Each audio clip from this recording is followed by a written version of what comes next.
Voilà, merci d'être là pour cette soirée autour du risque. Alors c'est vrai que quand on dit risque, tout de suite ça fait un tout petit peu peur. Et nous justement ce soir on va essayer de prendre un chemin de traverse un peu différent, puisqu'on va essayer de s'intéresser à comment résoudre cette peur, combattre cette peur, répondre à cette peur du risque pour pouvoir générer de la confiance et améliorer la relation avec ses clients, puisque c'est bien évidemment la plupart des objectifs, l'objectif principal de la plupart des entreprises que vous représentez ici. Alors quelques chiffres pour planter le décor, issus du rapport annuel du cabinet PricewaterhouseCoopers sur la cybersécurité, puis ensuite bien entendu mes invités apporteront leurs propres chiffres, mais pour présenter les choses, on est à plus 51% de cyberattaques en France en 2015, c'est ce que dit ce rapport, le dernier qu'on a eu entre les mains, plus 29% de dépenses en cybersécurité en France, là ça vous concerne directement, c'est légèrement plus d'ailleurs que la moyenne mondiale, et un coût des attaques qui a progressé de plus 20% au cours des derniers mois, et c'est d'ailleurs un peu une tendance qu'on retrouve année après année. Alors on en discute, vous l'avez vu avec Alain Bauer et avec Guillaume Poupard, Confiance 3.0, voilà comment s'intitule notre table ronde ce soir. Alain Bauer, j'ai envie de commencer avec vous et vous demander tout simplement si aujourd'hui, le piratage informatique, la cyberattaque, c'est le plus grand risque pour une entreprise. Vous savez, quand j'ai lu le titre Confiance 3.0, je me suis immédiatement représenté le serpent K dans le vieux livre de la jungle, faisant « Ayez confiance ». Oui. Le débat aujourd'hui est que d'abord nous vivons une intense confusion. Et l'usage du mot cyber en est le plus représentatif, car ça n'a jamais voulu dire informatique, mais ça veut dire compliqué. C'est-à-dire un terme de science-fiction, c'est apparu la première fois dans un roman, et ensuite ça s'est répandu avec cet effet magique des mots dont on pense qu'ils ont un sens, sans jamais essayer de chercher ce qu'ils veulent dire.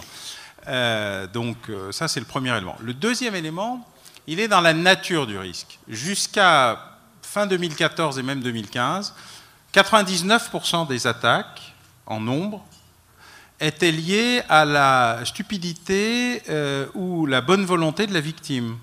Si elle ne répondait pas à l'attaque, si vous n'acceptiez pas de répondre au courriel qui vous proposait de vous faire repousser les cheveux, d'augmenter votre outil reproductif masculin ou votre organe mammaire féminin, si vous n'acceptiez pas d'envoyer les 500 € à ce beau jeune homme torse nu, blond aux yeux bleus, perdu au fin fond de l'Afrique, et qui avait besoin véritablement que vous l'aidiez, ou à cette vieille veuve nigériane qui, au nom de Dieu, vous avez choisi vous et seulement vous, pour vous récupérer les 20 millions de dollars que son mari avait pillés au trésor public, au pétrole ou nul ne sait à quoi, eh bien vous aviez de grandes chances de ne jamais rien subir. Le reste était résiduel, mais c'est vrai que plus le chiffre s'amenuisait, plus le risque grandissait. En 1973, il y a eu la première grosse attaque. Tout le monde l'a oublié. Elle a été organisée à l'intérieur d'une prison où un informaticien un peu comptable et très escroc faisait des petits travaux d'écriture pour une banque locale et avait détourné des centimes additionnels. C'est-à-dire qu'il faisait bien les virements jusqu'au dollar, mais ensuite tout le reste allait dans sa poche. Donc entre 0 et 9 centimes, c'était pour lui. Entre 10 et 19, les 9 centimes allaient pour lui.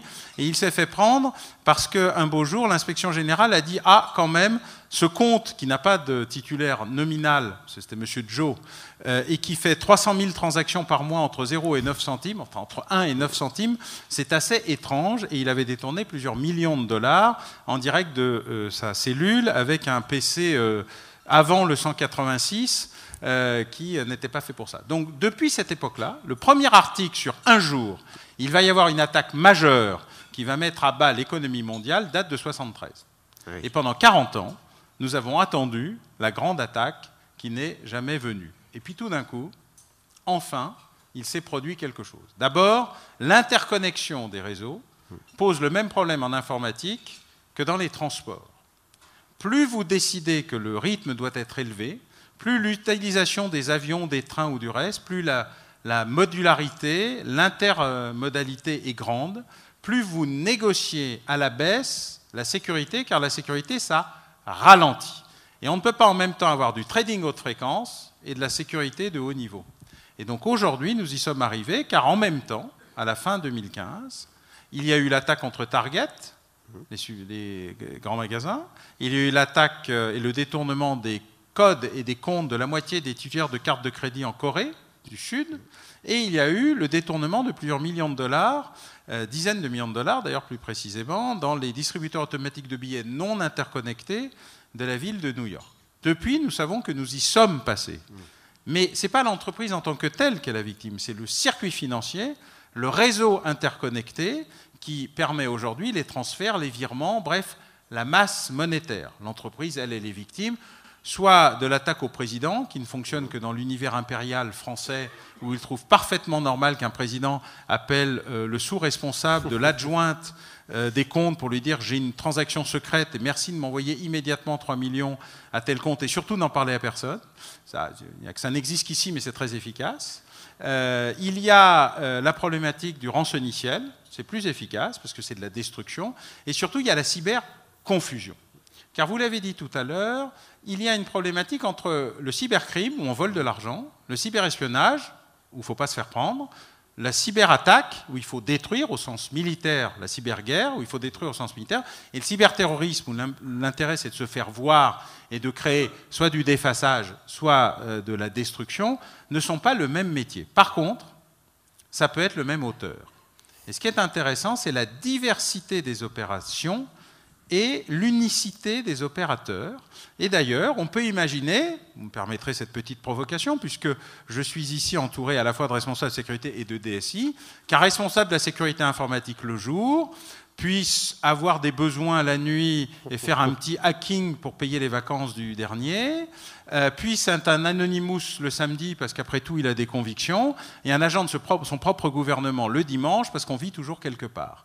Et donc cette pluralité du type d'attaque par rapport à la problématique de la compétence et de la capacité sont des enjeux majeurs. Hier, nos amis japonais ont perdu quelques dizaines de millions de dollars dans des opérations de yes card très sophistiquées, enfin peu sophistiquées mais très nombreuses, et en même temps, le réseau SWIFT n'en finit pas de colmater ses brèches, mettant à bas l'ensemble des interconnexions financières mondiales, alors que vous avez toute une autre série de problématiques. En fait, le risque, ce n'est pas véritablement l'augmentation des menaces, c'est l'interconnexion des réseaux qui amène peu à peu à faire baisser le niveau général de sécurité, parce que la sécurité, ça ralentit. Enfin, nous ne regardons pas le vrai risque. Tout ce que nous venons de discuter n'a aucun effet par rapport à l'élément majeur, la perte d'un serveur racine.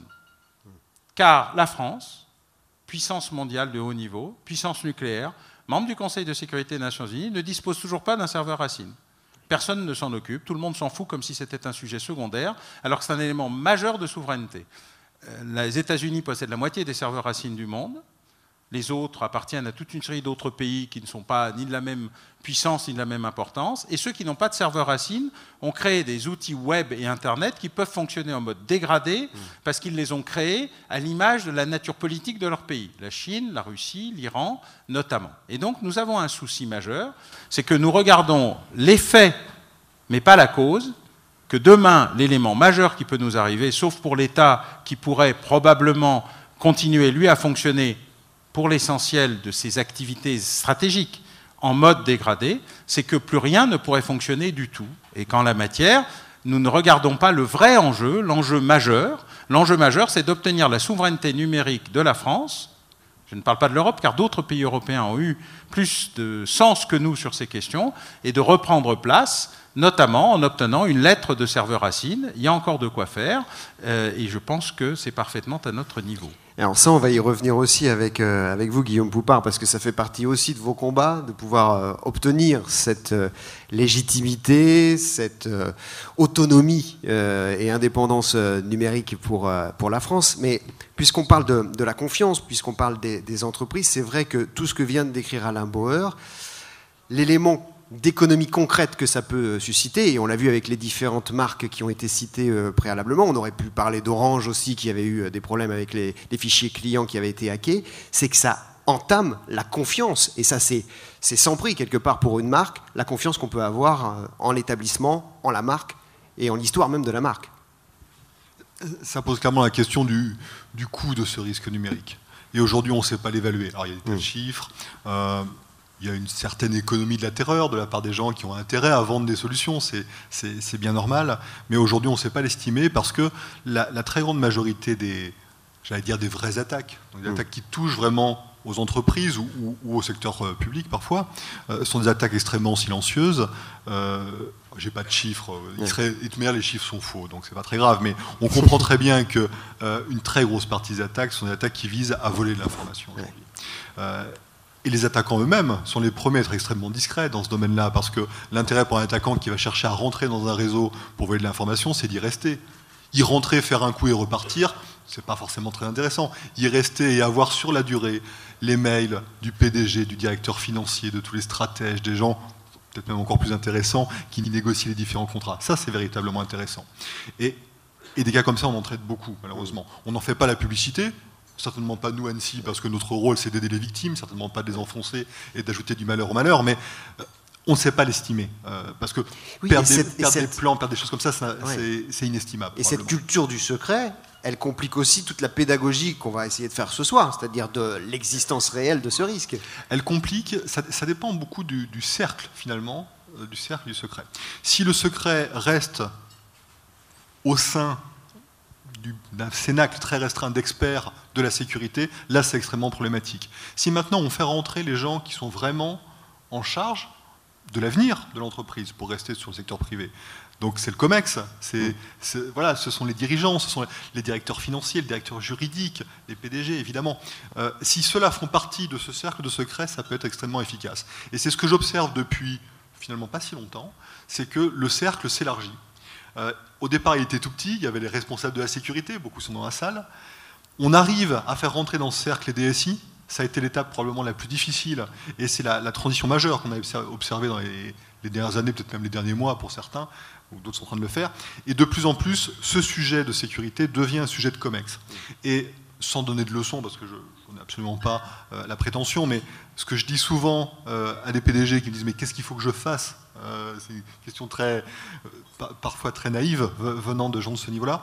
Je leur dis, mais dans les 12 derniers mois, est-ce qu'à un moment vous avez demandé quelle est la sécurité de mes réseaux? Dans quel état on est? Me dites pas que tout va bien, c'est probablement faux, mais dites-moi réellement où est-ce qu'on en est. Et ça, c'est un signe de maturité que j'observe depuis peu, mais que j'observe et qui est extrêmement positif. Alain Bauer, est-ce que justement pour les représentants de la sécurité, les DSI, tous ceux qui sont dans cette salle, finalement la difficulté du travail, c'est de faire cette pédagogie, de démontrer qu'il y a un risque, parce que derrière, on parlait du coût. D'abord, il faut investir. D'abord, ça coûte de l'argent. Pour des menaces un peu impalpables, et donc finalement difficile peut-être de faire ce travail de conviction auprès des directions générales. Les directeurs de la sécurité, comme les directeurs de la sécurité informatique, ont eu exactement le même problème, qui est la reconnaissance, de l'existence du risque, la reconnaissance de l'importance de leurs compétences, et 3, la reconnaissance de leur niveau hiérarchique. Or, aujourd'hui, dans beaucoup d'entreprises, ce qui dirige l'entreprise, c'est le service achat. Et donc, j'ai beaucoup de respect pour les services achats, mais je ne pense pas plus que quand je vais chez un médecin, que je m'adresse essentiellement à celui qui s'occupe de ces câbles informatiques ou de l'éclairage, même s'ils sont importants dans la logique du fonctionnement du cabinet médical, c'est le médecin qui est important. Et donc il y a une problématique générale de la pédagogie du risque et de la pédagogie de la compétence. Or malheureusement, de ce point de vue-là, la logique qui est clinique, diagnostic, pronostic, thérapeutique, est un sujet très complexe en France, puisque nous avons les meilleurs thérapeutes du monde, mais n'avons aucun diagnostiqueur.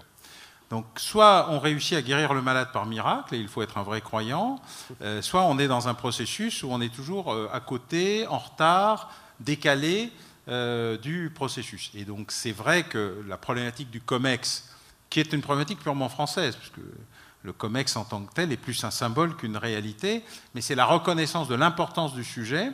Or, tant que la sécurité n'est pas prise en compte comme un problème normal de production, comme un problème de production comme un autre, eh bien, il y aura toujours une difficulté. Ceci est valable pour les informaticiens. Je parle pour les informaticiens au sens de la sécurité informatique. Car l'informatique en tant que telle, elle, apparaît comme un outil facile, moderne, tranquille, etc. Mais la dimension sécurité est contrebalancée par la dimension rapidité et efficacité. Ceci posé, tous ceux qui, ici, ont déjà voyagé dans un train, lorsqu'il roule, dans un avion, lorsqu'ils volent ou dans une salle d'attente, depuis l'apparition de l'outil merveilleux qui s'appelle téléphone portable, n'ont pas besoin d'être extrêmement intrusifs pour savoir énormément de choses sur la vie sexuelle, sentimentale, administrative et commerciale de la plupart de ceux qui utilisent leur téléphone à tort et à travers dans des univers dont ils pensent tous qu'ils sont confinés alors qu'il y a un nombre considérable d'oreilles. Et ça, c'est une pédagogie de la sûreté et de la sécurité, notamment de la sécurité économique. L'intelligence économique est pour moi un concept sans contenu, donc je ne l'utilise pas comme terme, mais si on veut s'y retrouver, on va prendre celui-là. En tout cas, la sécurité économique est un aspect essentiel. Et donc la partie sécuritaire informatique, comme la partie sécuritaire tout ça, entre dans un processus de pédagogie générale de la sûreté de l'information et de la protection de l'information, qui est à peu près à 8 milliards d'années-lumière de la réalité des entreprises aujourd'hui. Et si j'arrive à prendre un train ou un avion dans les jours qui viennent, je ne devrais pas être déçu, simplement en prêtant une attention très relative à mes voisins lorsqu'ils vont se sentir obligés de téléphoner, certains ne faisant même pas l'effort de se regrouper entre deux plateformes. C'est plus facile en direct de son siège. Et ça facilite beaucoup la vie de tous ceux qui ont quelque chose à écouter. Alors ça, on va aussi évoquer, bien entendu, les BYOD, parce que évidemment, ça fait partie aussi de ces failles qui existent. Mais alors, j'ai lu une interview que vous avez donnée il y a quelques mois, Guillaume Poupard, qui va dans le sens de ce que disait Alain Boer à l'instant, c'est que parfois la plus grosse faille d'une entreprise, ce sont ce que vous appeliez les VIP. C'est-à-dire que finalement, la pédagogie, la mise en place des outils au sein de l'entreprise, chez les salariés, ça marche, et puis ça marche jusqu'à un certain niveau, et puis le directeur général ou le PDG, lui, il estime qu'il est un peu au-dessus de tout ça, et on en arrive à des failles, voire à des arnaques qui passent par le téléphone portable du PDG. C'est une réalité bien concrète que beaucoup doivent connaître. Moi j'ai vu ça, je ne peux pas citer qui j'ai vu faire, mais certaines très hautes autorités à la fois pousser la question de la sécurité et en même temps ne pas comprendre pourquoi leur tablette personnelle ne pouvait pas être connectée au réseau, parfois même dans certains cas à des réseaux classifiés. Et donc il faut faire... Et ces gens-là ne sont pas idiots. Donc il faut faire preuve de pédagogie. Mon expérience, c'est qu'il faut simplement oser aller leur expliquer. Ce qui manque souvent, c'est quelqu'un qui va leur expliquer, ou quelqu'un de compétent qui comprend et qui a l'accès. D'où la nécessité pour les personnes qui font de la sécurité d'être capables d'atteindre ces autorités, qui ont certes plein d'autres choses à faire, mais qui ont besoin à un moment qu'on leur explique les choses, parce que quelle que soit leur qualité, si on ne leur a pas expliqué à un moment, je ne vois pas pourquoi elles devraient être ça de manière... elles n'ont pas la science infuse, surtout dans les domaines qui peuvent paraître extrêmement techniques. Donc voilà. Faisons de la pédagogie, faisons de la sensibilisation adaptée à l'ensemble des publics, ça c'est une de nos préoccupations. On a besoin de convaincre, c'est ça l'objectif. Et pour convaincre, il faut avoir un discours adapté. Et quand vous parlez à un directeur juridique, à un directeur financier, à un PDG, à un DSI, ce ne sont pas les mêmes mots, évidemment, qui vont porter. Donc ça, c'est tout le travail d'adaptation. Et même si je vais dans ce sens-là, on a fait l'expérience au cours des 2 dernières années de développement, alors ça c'est notre mamaille interne, mais de tout ce qui est règles de sécurité pour les opérateurs d'importance vitale. Oui. Donc c'est vraiment un de nos grands chevaux de bataille. Eh bien, on s'est rendu compte que les différents groupes thématiques professionnels qui avaient été lancés avec les opérateurs eux-mêmes, il y a beaucoup de groupes qui ne fonctionnaient pas. Et en fait, je vous passe sur les détails, le diagnostic, c'est qu'on ne parlait pas le même langage. Et pire que ça, d'un groupe à l'autre, les mêmes mots n'avaient pas le même sens. La sécurité, vous vivez ça, je suis sûr, au quotidien. La sécurité, la sûreté, la security, la safety. Quand on traduit, il y a des fois les choses s'inversent. D'un domaine à l'autre, ça s'inverse. Au sein même d'une entreprise, suivant les branches dans lesquelles vous êtes, les mots n'ont pas le même sens. Et ça a l'air de rien, mais simplement, dans un domaine... Quand on crée de la régulation, évidemment, ça crée un certain stress, qui est tout à fait légitime. Eh bien, dans une situation de stress comme ça, si en plus on ne parle pas des mêmes choses avec les mêmes mots, ça devient extrêmement complexe. Donc, il faut penser à ça, il ne faut surtout pas le négliger, et être capable, avec les mots que vont comprendre l'interlocuteur, d'aller lui expliquer ce que c'est que la cybersécurité, ce qui est à la fois passionnant pour certains, mais surtout très compliqué à aborder pour beaucoup. Alors, ce qui est incroyable avec ces OIV, ces opérateurs d'importance vitale, Guillaume Poupard, c'est que finalement, votre agence, elle est assez récente. Elle a le droit aujourd'hui d'imposer des règles à ces opérateurs importants. Et on se dit naïvement, parce que moi je ne suis pas dans votre univers évidemment, il faut convaincre, il faut obliger le PDG d'une grande entreprise des télécoms, des transports, du nucléaire, de prendre en compte le risque d'attaque. Alors ça paraît fou. Je réexplique, désolé pour ceux qui m'ont déjà entendu expliquer les choses, mais c'est important de comprendre la philosophie. Donc de manière très concrète, quand je suis arrivé il y a 2 ans, mon prédécesseur en gros m'a dit, bon écoute, on a fait signer un truc génial, on est les premiers au monde à faire ça, ça va être imposer la sécurité, non plus la conseiller mais bien l'imposer, et je te souhaite bien du courage. Et en face, il y a les opérateurs d'importance vitale, on n'a pas le droit de les citer, c'est couvert par le secret de la défense nationale, tout ça est d'un charme totalement désuet, mais c'est comme ça. Mais de fait, on a tous les plus grands opérateurs, comme vous venez de le dire. À quoi ça sert d'imposer de la sécurité? Est-ce que ça a un sens simplement d'imposer de la sécurité? Ma conviction, c'est que ça dépend vraiment de la manière dont on le fait. Si l'ANSSI s'était enfermée dans sa tour d'ivoire pour établir des règles parfaites, pour fixer les canons de la sécurité informatique et se dire j'ai la loi avec moi, je vais imposer ça à tous les plus grands opérateurs français, je suis convaincu, j'ai toujours dit à mes équipes, que c'était l'échec assuré. Maintenant, si on se dit saisissons-nous de cette opportunité pour que quelque part l'aspect réglementaire nous permette, de gagner du temps, parce qu'un jour ou l'autre, de manière, pour les survivants, la sécurité informatique sera une évidence. Mais gagnons du temps avec ça, et 2, allons parler à des gens qui, aujourd'hui, ne sont pas ouverts à ces questions-là, mais quand on va leur dire c'est réglementaire, c'est la loi, eh bien, ils vont s'ouvrir parce que c'est dans leur mode de fonctionnement. Ils sont légitimistes. Exactement. Allons voir ces gens-là, profitons de cette occasion pour co-construire ensemble ces règles de sécurité. Et ce n'est pas de la démagogie que je fais là. Ça aurait pu paraître de la démagogie de départ, mais c'est réellement ce que l'on a fait. Et modulo les problèmes que je mentionnais tout à l'heure de compréhension, de confiance mutuelle qu'il a fallu construire, c'est pour ça que ça a pris 2 ans, eh bien on a réellement écrit ensemble ces règles de sécurité. Et on arrive, alors j'aurais aimé que ce soit après ce soir, les premiers arrêtés qui vont fixer ces règles de sécurité sont à la signature. C'est le fruit d'un très gros travail, et en même temps c'est le début de l'aventure, puisque maintenant ces règles, il faut les mettre en œuvre, et très grand débat, il faut les mettre en œuvre au sein des entreprises, et il faut avoir des solutions pour les mettre en œuvre, mais ça éventuellement on en reparlera. Et donc 2 ans de travail avec beaucoup, certains qui sont dans la salle que j'ai eu le plaisir de saluer tout à l'heure, on a le même intérêt en fait, on a les mêmes ennemis. Par moment quand ça allait mal, moi j'expliquais aux gens, écoutez, votre ennemi c'est pas l'ANSSI. Ou si votre ennemi c'est l'ANSSI, c'est pas un problème, ça va être facile à régler. Non, notre ennemi, il est multiforme, il est polymorphe, il est tout ce que vous voulez, il est surtout extrêmement puissant, et c'est un ennemi commun parce que l'idée même de protéger les opérateurs d'importance vitale, c'est bien de protéger la nation. Pourquoi est-ce qu'on se focalise sur ces opérateurs? C'est bien parce qu'on ne peut pas se permettre de les voir attaquer, comme c'est déjà le cas aujourd'hui. Et puis, au-delà de ces opérateurs d'importance vitale, pour qui on se doit d'aller vite, le plus vite possible en tout cas, il y a tous les autres, et tous les autres on les oublie pas, et ce que l'on espère, et c'est ce que l'on est en train de faire je pense, c'est que ce qui est obligatoire pour certains devienne simplement des bonnes pratiques et la marche à suivre pour d'autres. Pas sur une base obligatoire, parce que ça n'a pas de sens d'imposer de la sécurité à tout le monde, et puis dans les grandes structures on pourrait se poser la question, mais dans les PME, là pour le coup ça n'a réellement aucun sens, mais finalement, ce que l'on a fait avec ce qu'on appelle entre nous la LPM, eh bien, ça consiste finalement à fixer des solutions qui permettent de répondre à la question très naïve, qu'est-ce qu'il faut que je fasse pour protéger mon entité, mon entreprise, face à ces attaques que je ne comprends pas.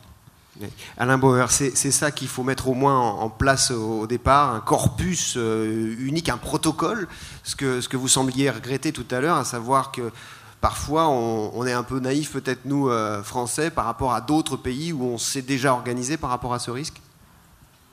Vous savez, la grande différence entre la France et le monde anglo-saxon, c'est qu'en France, ça ne peut pas nous arriver, virgule, ça ne peut pas nous arriver. Dans les pays anglo-saxons, c'est combien ça coûte. Et donc, l'approche culturelle, est beaucoup plus complexe à imposer que l'approche monétaire. L'approche monétaire, c'est voilà ce que ça coûte, voilà ce qu'on appelle le bean counting. Est-ce que je dois rappeler la voiture parce qu'elle va avoir beaucoup d'accidents? Et si je rembourse tous les gens qui vont avoir des accidents, est-ce que ça me coûtera plus ou moins cher que de modifier toutes mes voitures? C'est un processus très connu, très comptable, mais très formaté. En France, vous devez convaincre que la catastrophe annoncée va avoir lieu. Pour ce faire, vous avez un allié, la catastrophe elle-même. Oui.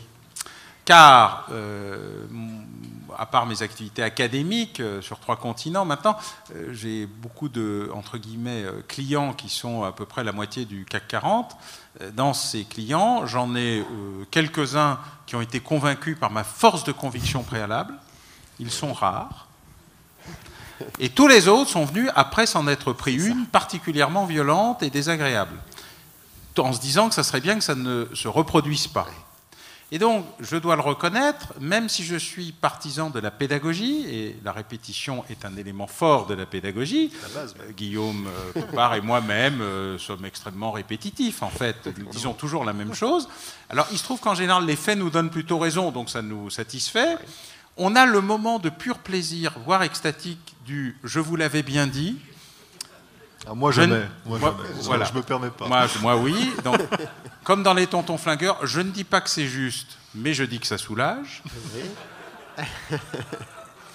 Mais en réalité, pour l'essentiel, les gens qui viennent nous voir sont les gens qui ont assisté à un débat, qui se sont dit « ouais, quand même, c'est pas con », qui se sont ensuite heurtés à l'intégralité de la structure bureaucratique, administrative, pyramidale et au service achat.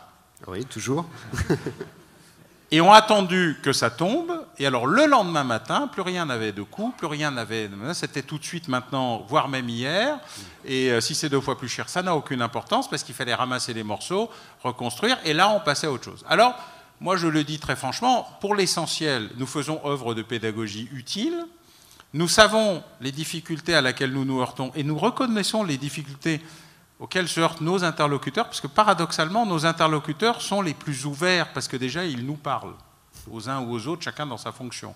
Mais pour l'essentiel, ceux qui le comprennent le mieux, ce sont ceux qui ont déjà subi. Oui. Voilà. La valeur de l'expérience, finalement, c'est toujours très très fort. Mais alors, bon, si on veut un système de protection à la française, Guillaume Poupart, est-ce que c'est une solution quand même, au moins pour des activités sensibles, stratégiques, pour ces opérateurs d'importance vitale dont on parlait? Est-ce qu'il faut un système de protection français qui n'existe pas en réalité aujourd'hui? Je suis très prudent. Protection française, à mon avis, ça n'a aucun sens. Ou ça dépend, ça peut avoir plusieurs sens. Protection française, ça pourrait vouloir dire on va mettre une sorte de bouclier cyber au-dessus de la France qui va protéger la France. Bon, ça c'est complètement con, enfin, je pense qu'on est tous d'accord, même si on pourrait en rêver. Le parallèle entre la cyber et la défense antimissile s'arrête très très vite, de toute évidence. Non, on est dans un domaine où les analogies un peu trop militaires, un peu trop physiques ne fonctionnent pas, un peu trop balistiques, comme diraient mes amis militaires. Non, finalement se protéger, on sait comment faire. C'est un petit peu ça qui est énervant parfois dans les différentes interventions qu'on peut faire, c'est qu'on sait véritablement comment se protéger. Et pour se protéger, il y a plusieurs choses à avoir en tête. D'abord, on n'est pas totalement obligé de savoir qui nous attaque. J'ai l'habitude de dire que l'attaque vienne de l'Est, de l'Ouest, du Nord, du Sud. Ça ne change pas grand-chose à la stratégie de protection, même si on a toujours envie de savoir qui attaque, ce qui est légitime. Et puis, parfois, c'est assez même désarmant de simplicité, mais en même temps de complexité à mettre en œuvre parce que c'est nouveau. Alors, la doctrine, je ne vais pas faire un cours de doctrine, que beaucoup connaissent, mais il y a tout un côté que j'appelle le protection. Dorénavant, c'est décevant ou pas, c'est frustrant ou pas pour certains, mais la question de la sécurité doit être prise en compte au cours de l'ensemble du cycle de vie de tous les projets numériques, c'est-à-dire d'à peu près tous les projets. Dès la conception jusqu'au démantèlement. Et on oublie constamment des éléments. Donc, l'architecture même des systèmes doit prendre en compte ces questions de cybersécurité.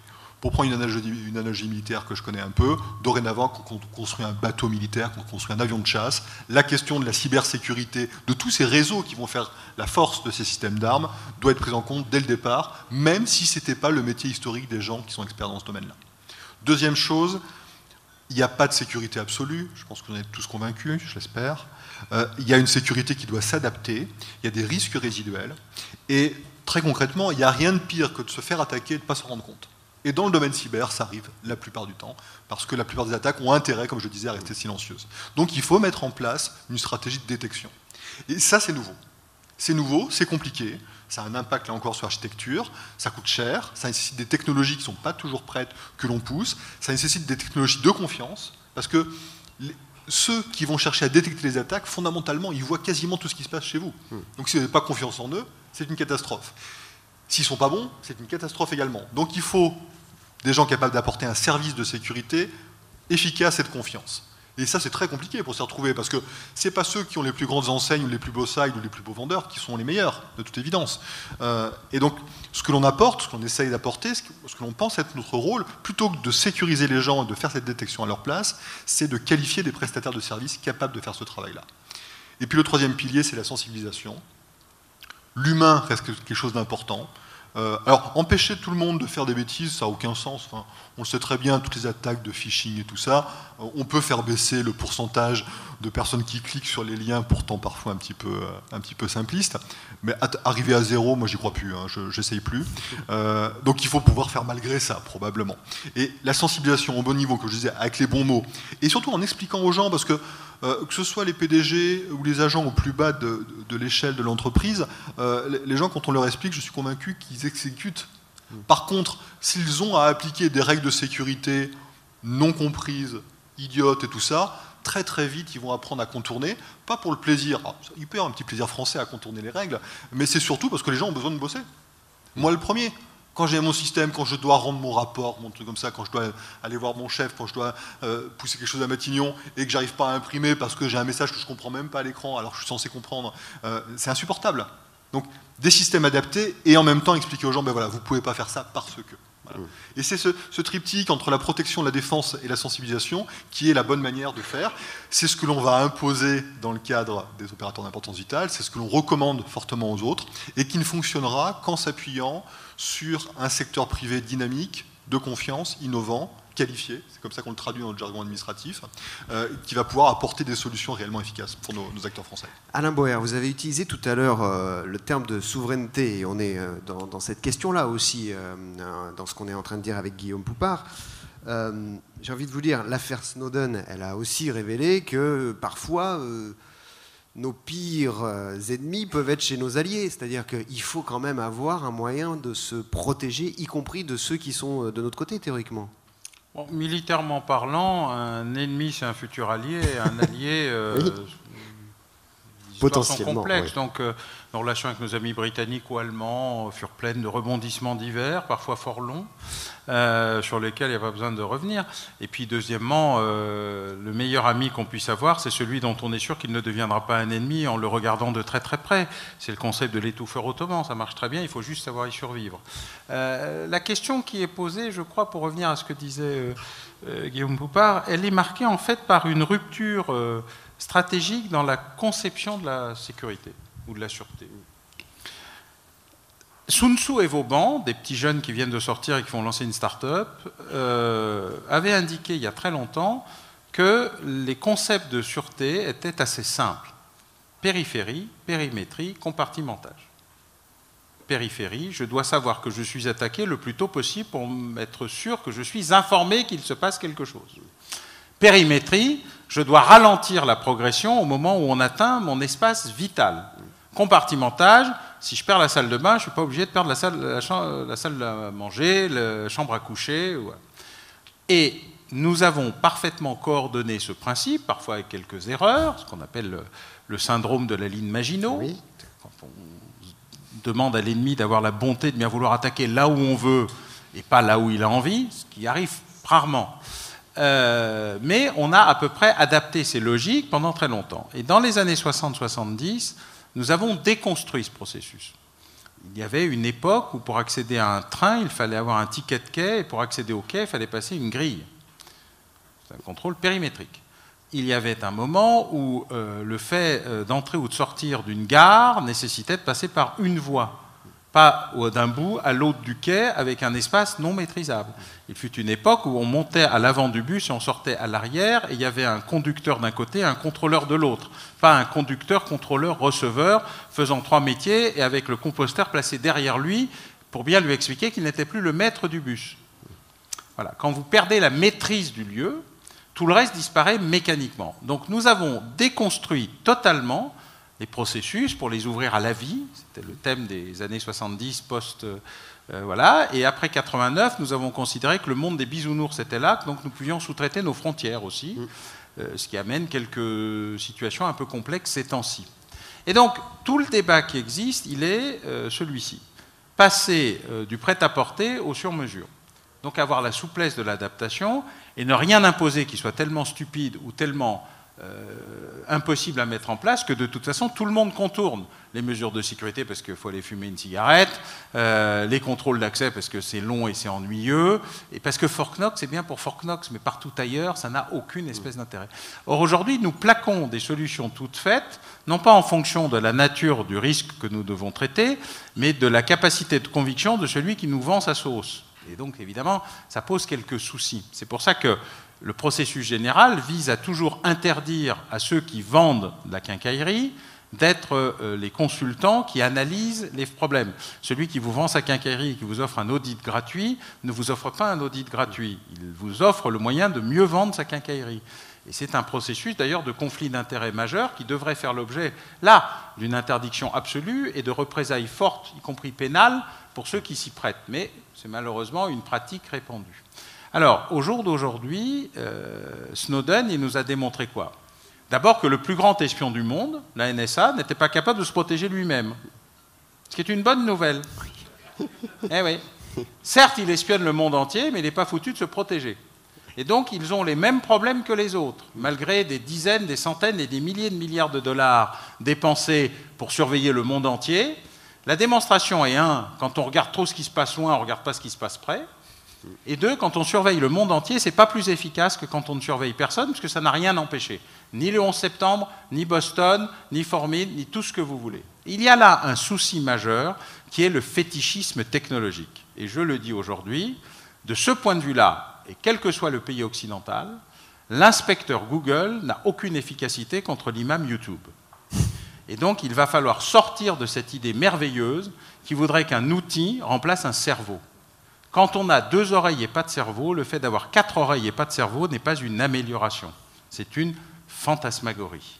Le problème essentiel qui est d'allier la compétence humaine et la capacité informatique, non pas à la place d'eux, mais pour accélérer le processus de validation ou d'invalidation des idées qu'on a, de la capacité qu'on a à voir les choses et à les comprendre. Et donc, de ce point de vue, la machine n'est pas là pour trouver la solution à la place de l'humain, elle est là pour aider l'humain à valider les idées qui sont les siennes en matière de solution. Et quand on sera revenu là-dessus, y compris en termes de gestion des investissements humains versus investissement technologique, quand on aura compris que l'investissement, il est autant individu, humint, qu'elint ou sigint, on ira beaucoup, beaucoup mieux. Mais comme on n'en est pas encore là, y compris les Américains, qui ont passé leur temps à déconstruire leur service de renseignement humain pour tout miser sur l'informatique et l'électronique, eh bien on découvre que fondamentalement, les outils dont ils disposent ne sont pas faits pour lutter contre le terrorisme, ce qui jusqu'à présent a justifié leur financement, mais à surveiller, écouter et surtout leurs concurrents au niveau économique, et que donc ça ne fonctionne pas, alors que la police de papa, avec des informateurs et des indicateurs, la suivi des pistes, etc., fonctionne extrêmement bien. Le problème, c'est que le bon antiterrorisme, ce n'est pas quand on arrête l'auteur d'un attentat, c'est quand il n'y a pas d'attentat. Et de ce point de vue-là, nous avons un problème de savoir où nous misons. Les Américains comme nous. Snowden a révélé ce que tout le monde savait et qui nous a donc satisfait parce qu'on le savait, mais on est content que quelqu'un d'autre nous l'ait dit. Mais dans la réalité, le mouvement culturel de l'après Snowden n'a pas été jusqu'au bout, parce que ce que le mouvement culturel de l'après Snowden aurait dû imposer, c'est un recrutement massif d'analystes et pas un investissement massif dans les machines. Ou en tout cas, avoir le même niveau d'investissement dans les machines qui aident les analystes et pas qui les remplacent. Et ça, c'est un travail long et lent et difficile, sur lequel, il faut le dire, le gouvernement a plutôt fait son travail, sauf que les analystes, on ne les trouve pas au supermarché. Ça se forme. Et donc, pour les former, il faut du temps, il faut des compétences. Et moi, je crois que de ce point de vue, d'ailleurs, et je le dis, le Conservatoire des arts et métiers est pour l'instant le seul endroit où on forme des analystes du renseignement en général, mais ce renseignement, il doit servir à l'État, mais il doit servir aussi au secteur privé. Et de ce point de vue-là, les opérateurs qui forment aujourd'hui les analystes qui seront là demain, jeunes en formation initiale, en formation permanente, et pour certains en sortie des cadres, mais qui sont encore en capacité, parce que leur âge de retraite n'est pas le même du fait de leur statut militaire pour certains ou policier pour d'autres, doivent amener à une coopération approfondie entre le secteur privé et les centres de formation, notamment ceux qui savent le faire et qui ont la confiance des services pour le faire, parce que là sera la réponse à l'après Snowden. La réponse à l'après Snowden, elle est dans l'investissement humain. Ça me fait penser, Guillaume Poupard, à ceux qui sont devant nous ce soir, parce que ça donne aux responsables de la sécurité, de l'informatique, des entreprises, un rôle central, complexe, parce qu'il faut quand même avoir là, pour le coup, la capacité d'analyser cet ensemble de risques potentiels. Et est-ce qu'il y a la reconnaissance, y compris, ça revient un peu à ce qu'on disait au début de cette conversation, mais dans les directions générales, du rôle essentiel qu'a cette fonction de garantie de la sécurité? Ça, il faudrait demander poser la question à la salle. Ce sont vos interlocuteurs aussi, oui. Quand même. Non, cette reconnaissance, elle évolue. C'est une évidence. Et puis ça se traduit dans les termes. Enfin, il y a longtemps, il y a très longtemps, il y a au moins 10 ans, on parlait de sécurité des systèmes d'information. C'était quasiment un repoussoir, à part quelques illuminés. C'était pas un endroit où on avait envie d'aller, et c'est les gens qu'il fallait éviter à tout prix, parce que le RSSI, ou la personne en charge de la SSI, c'est la personne qui allait vous faire perdre du temps, perdre de l'argent, faire prendre des risques. Et je connais pas beaucoup de directeurs de projet qui aiment perdre du temps, perdre de l'argent ou prendre des risques. Voilà. C'est quelque chose que j'ai vécu, moi, à plusieurs endroits.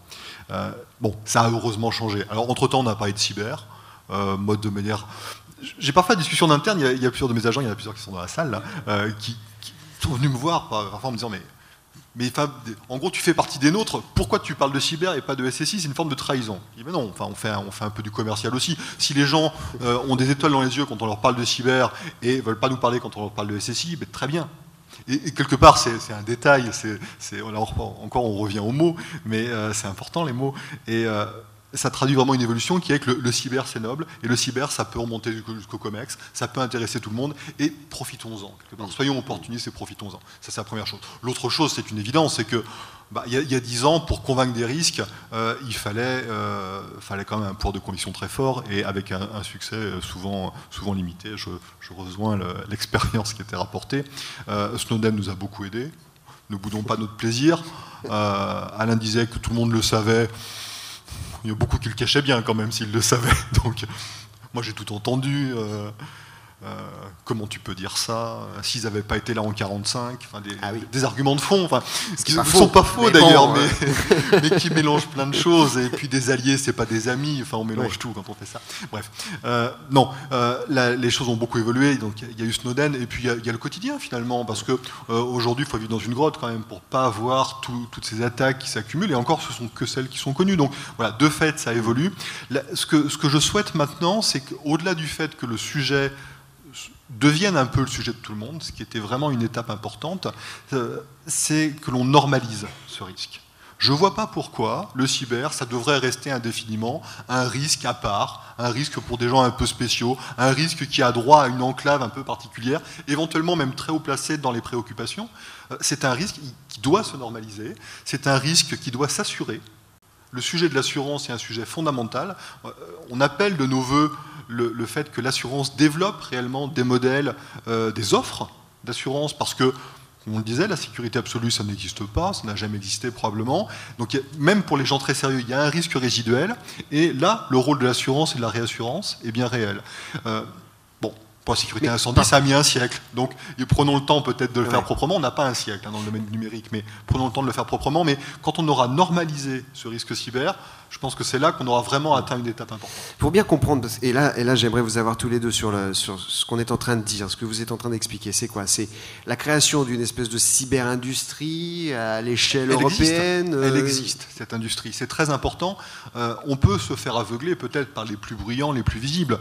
On a une industrie, alors on n'a pas une cyber-industrie européenne aujourd'hui, on a quelques cyber-industries nationales qui sont pas très loin très souvent de proposer une cyber-industrie européenne. Mais de fait aujourd'hui, des questions de confiance qui sont imposées par des gens comme moi, très concrètement, font que passer à l'échelle européenne, qui est pourtant la logique économique évidente, parce que c'est ça, la taille de marché qui a un sens, est encore compliqué. Pour vous livrer un secret, je rentre de Bruxelles, j'étais avec le commissaire Oettinger à midi, il y a une véritable dynamique aujourd'hui en Europe, et on ose parler de choses qui, il n'y a encore pas si longtemps, auraient été des gros mots, très clairement. On parle d'autonomie stratégique européenne, de souveraineté numérique européenne. Et là encore, ce sont des mots, mais ce sont des mots qui traduisent c'est plus tabou de parler de ça. Et ça passe en effet par le développement d'une industrie. Et là encore, ça ne veut pas dire qu'il faut opposer les industriels européens, les industriels français à des industriels américains. C'est complètement faux.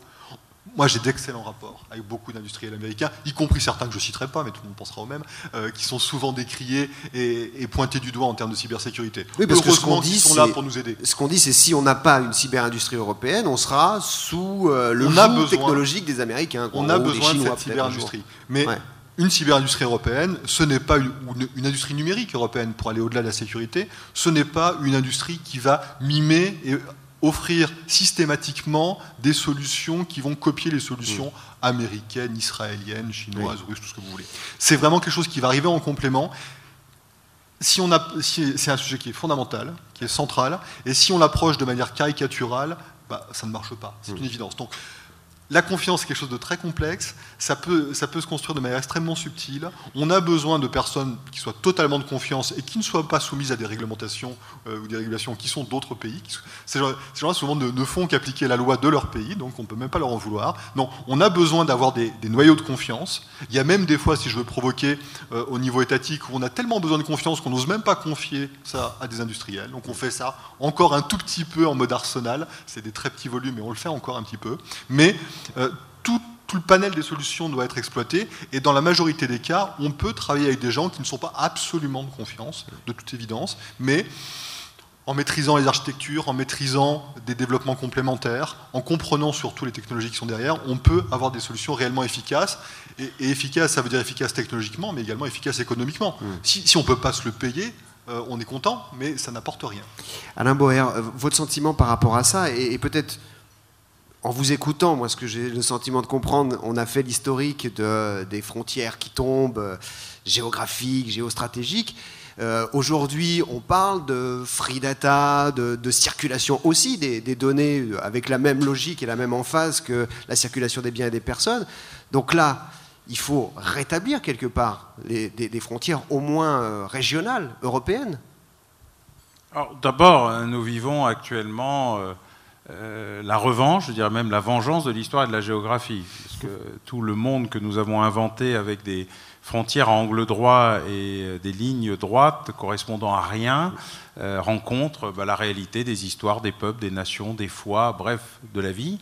Et donc ça a commencé en Europe, le jour où quelqu'un a ouvert le congélateur qui s'appelait Yougoslavie, où tout a commencé à fondre, et ça se répand à peu près partout sur l'histoire coloniale, impériale, qu'on a connue. Si personne ne comprend rien à ce qui se passe dans le monde, je suggère le rachat pas cher sur Internet d'un bon vieux Malais Isaac des années 30 avec la vieille carte des empires, l'Empire ottoman, aujourd'hui Turquie, l'Empire perse, aujourd'hui Iran et tous les autres, et il comprendra à peu près ce qui est en train de se produire. Les vieilles cartes sont beaucoup plus explicatives que les nouveaux globes. Le deuxième problème, il est sur le principe de souveraineté, car si aujourd'hui il n'est pas nécessaire d'établir des frontières numériques car elles n'ont aucun sens, des pays ont réussi à établir des frontières numériques, notamment de la censure numérique efficace, celle qui nécessite un immense travail pour les contourner.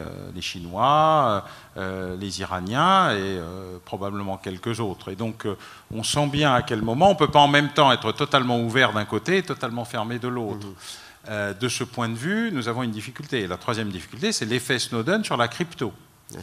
Car aujourd'hui, l'effet Snowden sur la crypto est un effet extraordinairement brutal, y compris à l'intérieur des États-Unis. Il y a beaucoup de mensonges, car nos amis américains sont de grands acteurs, ils n'ont pas inventé Hollywood pour rien. Alors le sketch Apple restera dans les mémoires pour l'éternité, là je crois que... Voilà, mais comme le sketch PGP il y a quelques années, communiqué officiel du FBI expliquant qu'après 48 heures de garde à vue, M. PGP avait résisté jusqu'au bout et n'avait pas donné la clé d'accès, fait encore hurler de rire toute la communauté du renseignement. Il se trouve que je enseigne aussi aux États-Unis, ça fait partie des gags qu'on se raconte en se disant « Ah, c'est beau ». La réalité, c'est que d'abord, les plus grands espions sont des espions privés. Le rêve de toute agence de renseignement public, c'est d'avoir autant d'informations qu'Amazon, Google et Facebook réunis. Là, c'est l'extase, le nirvana.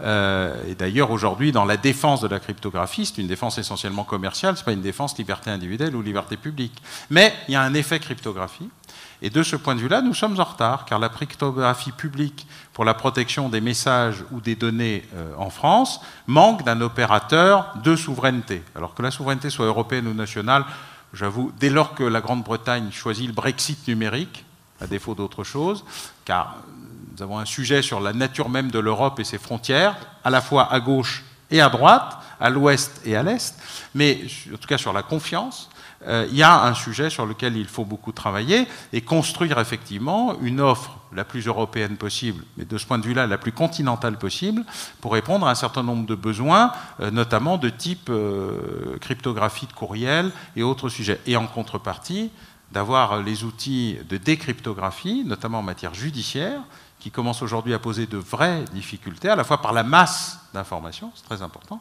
mais aussi par la capacité à entrer dans ce que sont des vrais criminels et pas seulement des citoyens ordinaires qui peuvent penser ce qu'ils veulent de l'efficacité ou pas de leur gouvernement. Merci beaucoup à tous les deux. On aurait pu parler cryptographie longtemps avec vous, Guillaume Poupart, puisque c'est votre spécialité aussi. Guillaume Poupart, directeur général de l'Agence nationale de la sécurité des systèmes d'information, et Alain Boer, bien entendu, spécialiste de toutes ces questions, entre autres.